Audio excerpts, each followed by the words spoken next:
I can report to the world that the strikes were a spectacular military success.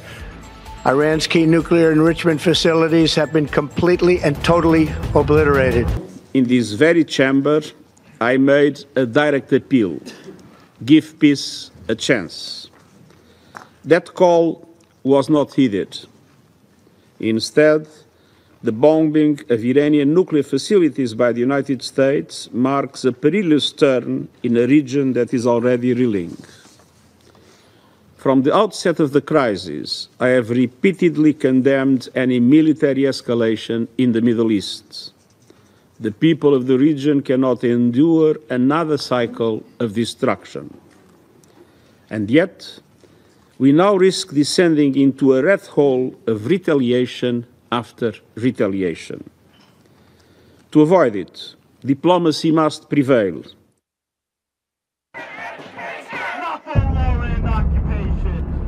Sejumlah aksi unjuk rasa disuarakan warga Amerika Serikat yang mengecam tindakan pemerintah Amerika Serikat yang menyerang 3 situs nuklir Iran.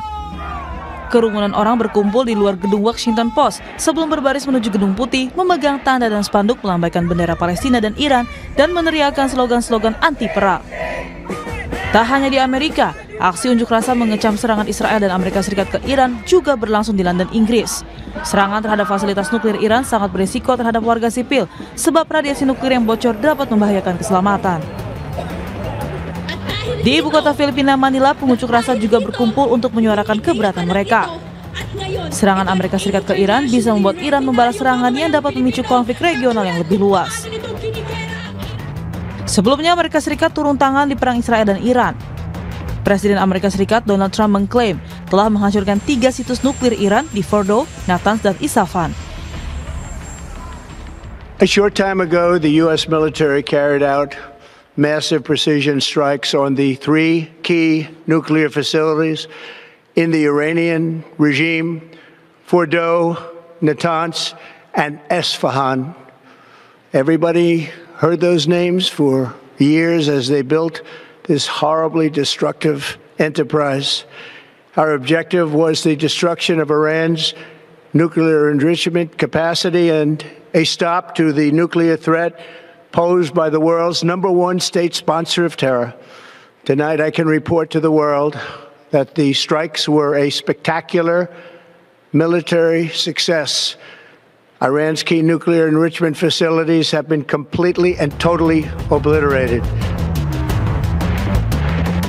Menteri Luar Negeri Iran Abbas Araghchi mengutuk serangan Amerika Serikat, terutama terhadap 3 fasilitas utama nuklirnya.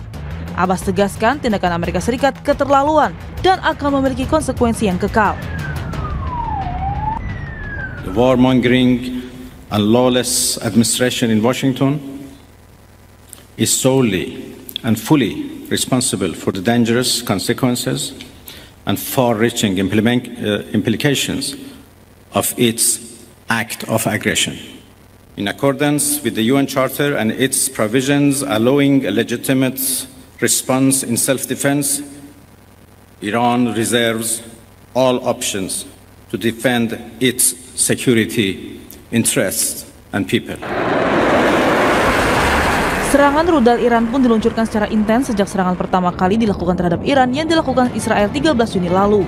Ketegangan kemudian semakin meningkat, terlebih setelah serangan dilakukan Amerika Serikat yang menargetkan 3 lokasi fasilitas nuklir Iran.